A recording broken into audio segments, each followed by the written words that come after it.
What is going on, fellow viewer? This is Steampunk J here, coming at you from my humble art studio, and welcome to another edition of Steampunk J's Reacts and Draws Hurricane Storm Tracker. Yeah! How are you doing today? I hope everyone is doing great. I am trying to survive this challenge, but whenever a team happens to show themselves to be the most dominant team in the NHL, oh, that just brings a warm feeling in my heart right here. So game number 38, for those of you that don't know what I'm doing right here, this is an art challenge that I've done a while back in which I try to follow the Hurricanes, my favorite team in the whole world, as they go about their 2020 to 2021 series, and I do a drawing based on what game I've seen. So this is game number 38. This means this is drawing number 38. We're going all the way with it until we hit the magic number 56, and it will be done. It will be done. It will be done. I know it can be done. Oh, boy, this is the reason why they call these things art challenges. They just drive you through the whole situation. I have no idea what to say. This thing's burning up my mind and my speech vocabulary as we speak. So we are here in game number 38. This game takes place on April 36th. Happy birthday to my steampunk brother back at home. And of course, we are going on this entire game run on our home ice. I realize that we've been playing on our home ice for a while, and we're going to be playing on home ice for the majority of the stretch right here. So it feels good when you play on your home ice. You're with your own crowd, the home field advantage, and of course, it's just a wonderful feeling that whenever the Canes score a goal, the crowd just erupts to their feet because their team is doing their magic out there on the ice. So in this game, it's another red jersey game night right here. And of course, my boy, Peter Mrazek, number 34, who has been out on injury, has played the last game against the Dallas Stars. And now he's back again. We put our number one goalie, who was out on injury for the majority of the season, back into the net so that he can have his second game return right here. So my boy Peter Mrazek, let's see how he does. Let's see if he can bring us to another victory right here. So we are facing this time against our old nemesis, the Florida Panthers. The Florida Panthers have just been like, a pain in the neck this entire season. And from what we have heard from the announcers is that the Florida Panthers had been on a winning streak. Can we, the Hurricanes, put a stop to it? I will tell you all about it. So, for the Florida Panthers, they put their best goalie in the net, Bobrovsky. So, it's our number one goalie versus their number one goalie. And first period, oh boy, it was not a good start because the Panthers captain, Alexander Barkov, scored a goal on us, putting the Panthers in the lead 1-0. So I'm like, okay, so we can see why the Panthers have been on a winning streak for so long, because they're good. I have to give the Florida Panthers team this. They are good.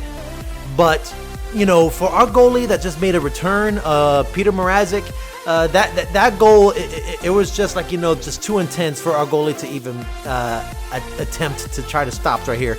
He was just being attacked on all ends, and of course, I can see that Mrazek was scrambling to get back to his feet after he tried to stop this one blocking attempt, but then again, the captain just comes out of nowhere and just tips the puck into the net while our goalie was quickly scrambling, trying to get back on his feet so he can set up for the next save, but alas, he couldn't get to his post on time. So the Panthers are in the lead 1-0, and of course, we have to give props to the Hurricanes in the first period, where Aho and he just tries to work off another miracle. Not Aho and Nietzsche's, they tried to do a one-timer goal, which the setup was so beautiful to an attempt right here that I will say a goalie hates when a one-timer goal is about to be performed, because a one-timer goal is one goal or one shot attempt that's not easy to block. You have to focus on one guy as he holds onto the puck, and as they get closer to you, you don't know if that guy with the puck is going to make a goal, but if he makes a pass to the other guy that's not being defended, the last but second, a goalie with all of his gear and equipment on, he has to make that one split-second reaction as fast as he could to try and stop that one-timer. Now, the goalie for the Panthers, Bobrovsky, I don't know what it is, either by luck or he actually was able to read that moment. He actually anticipated that he was gonna be receiving a one-timer attempt.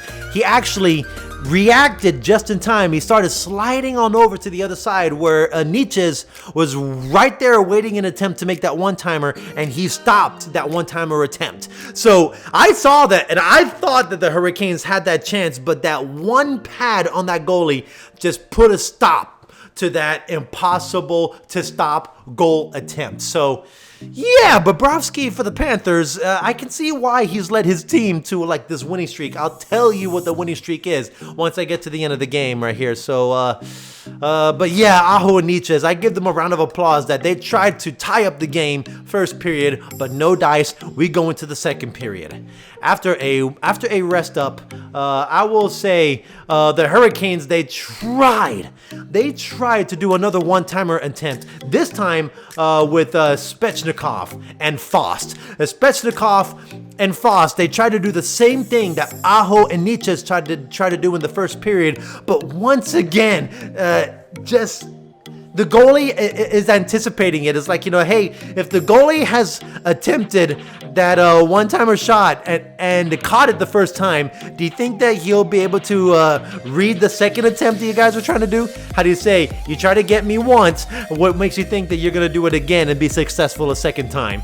So, once again, their goalie, Bobrovsky for the Panthers, he is just on his game tonight, and even one-timers is just not going to get through to this guy. So the game is still, the Panthers are still in the lead, 1-0, and then my boy, Vincent Trocheck, he ties the game 1-1, and I have to say, Trocheck, he is a magician out there on the ice. He can score goals in a way that, that no one even sees approaching. And the goalie, he tries his best to try to stop the puck, but Vincent Trocheck actually beats him to the punch and scores right here. Like, it is amazing. Now, let me remind you, and I often maybe remind you every time the Hurricanes go up against the Florida Panthers, Vincent Trocheck used to be a Florida Panther. He was traded to the Hurricanes, and just to see Vincent Trocheck go up against his former team and score on his own team, that is beautiful to me. And the fact that Vincent Trocheck, he actually scored a 5th goal of the season against the Florida Panthers. He scored 15 goals throughout the entire season, but 5 of them had been against his own team. Oh my gosh. You can tell that Vincent Trocheck, he is already a Hurricanes boy. He is no longer feeling hesitant to score on his own team right here. He is officially a mentality, a Hurricane through and through. So in the world of sports, if you play with a team long enough, you have a love and bond with them. But money talks and trades do happen, and Trocheck became a Hurricane. But his number one goal is to score goals, get the most points, win the game. And my boy Vincent Trocheck, he ties one up for the Hurricanes. And I gotta say, whenever we Hurricanes answer, and whenever we Hurricanes cash in a check, and we score a goal, the Panthers, they give a response, and their response is scoring another goal on us. This time, Barkov, the captain of the Panthers, scores again. Man, Barkov is a real annoyance right here. So just as when we have that feel-good moment, tying up the game, 1-1, Barkov comes in and just puts his team back in the lead. So the Panthers are once again in the lead after the second period, 2-1. And we got to do something right here because the Panthers, they are looking to shut us down again right here. So we go into the third period, and third period is where it gets really interesting. First off, the Panthers, they commit a crime out there on the ice, and they have to get thrown into the penalty box for it. So that puts us on a power play advantage. And with that power play advantage, the Hurricanes, score a power play goal with Trocheck again, making it 2-2. So Trocheck, oh my God. Well, I would love to say that Trocheck scored a goal because there's a thing in hockey. There's a rule in hockey that whoever touched the puck last as it goes into the net gets the credit for scoring a goal. And once again, whenever you see a person shoot a goal from a far distance, but then his best friend does what they call a deflection, where basically he deflects the puck going in one direction, and then it goes into a whole completely different angle right here. That goal still goes to the person who deflected the puck, not the person who actually launched the puck. So, like I say, the hand-eye coordination is something to behold whenever you're watching the game of hockey. And maybe Trocheck scored again. They're still trying to figure it out right here because, you may have all the cameras in the world, but sometimes the best goals are when even the majority of the cameras that got on the ice, it doesn't really catch who got it, at all. So, so we all know. I'll take the point. So the game is tied 2-2. And then our team captain, Jordan Staal for the Hurricanes, scores a goal, and it's a creeper. What do I mean by a creeper puck is basically whenever a player makes a shot against the goalie and the goalie thinks that he stopped it, like you hear that the puck's been blocked, but you have no idea where the puck is, and then all of a sudden from another angle, you see that the puck is actually slowly creeping past the goalie behind him, and it goes into the net. And that was a very, very slow creeper, mind you. So, Staal did what's called a very impossible goal, where basically you see that the goalie has blocked Staal's shot, and the goalie is looking around where'd the puck go? Do I have it? And then you see from another angle, the puck is slowly creeping behind him between the legs. And when the Panthers defenseman tried to stop it, he accidentally tips the puck into his own net trying to get it out. I guess he was just adrenaline running. He wasn't thinking where to put the stick on, but he accidentally, instead of trying to sweep the puck out, the stick accidentally tips the puck into his own net. But the credit still belongs to Staal. The team captain gets credit for that goal. Our captain, Jordan Staal, scores for the Hurricanes, and that puts us in the lead 3-2.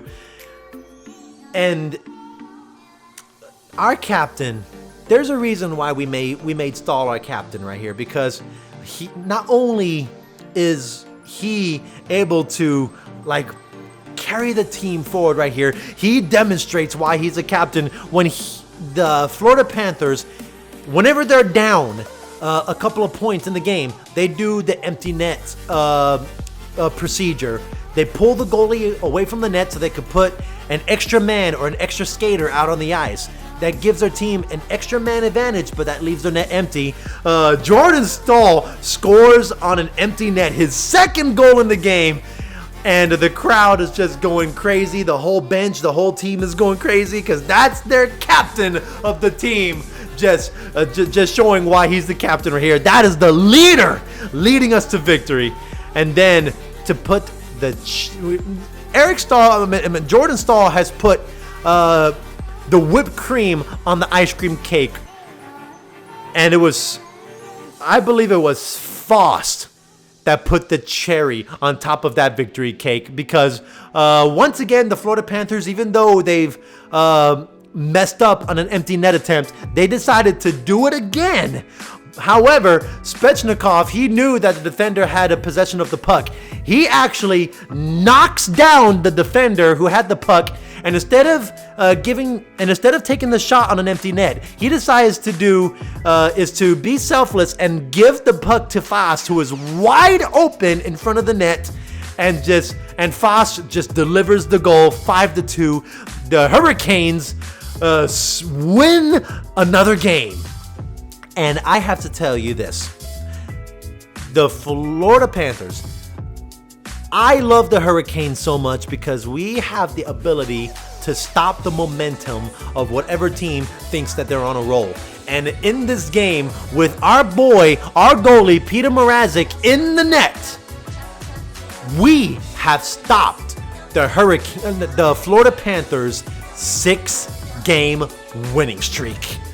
Woo! That felt so good for me to say that out loud. We stopped the Panthers' winning streak right here. 6 games, stopped them at Game 7 right here. We are letting them know that we are here to crush your hopes and dreams are here. We are not going to let the Panthers have this moment of glory, especially on our home turf. You come on our home ice, we are going to bring the war to you right here. And with this game, 5-2, oh my God, it is amazing right here. And of course, it led me to this drawing with Cyclone-Chan. Even though that she is out there to support the team, she is still practicing safety out there. So once again, she's sporting the home hoodie right here with the mask on. And she is just smiling very widely underneath that mask, letting you know that, you know what, we are gonna end your streak and we are gonna look cute doing it. So oh man, what a game, and I know that the drawing looks good, all thanks to game number 38, and I will see you in game number 39 as we face off against the Panthers. Let's go and rub that salt in the injury right there in game number 39. I'll see you then. So I hope you enjoyed this video, and if you like the drawing that I made, then don't forget to leave a like and comment down below. And also, if you want to see me react to more games in the future, then don't forget to subscribe for more awesome content and hit that notification bell to always stay notified. To all my fellow artists and art fans out there, this is Steampunk J. And always remember to keep on drawing.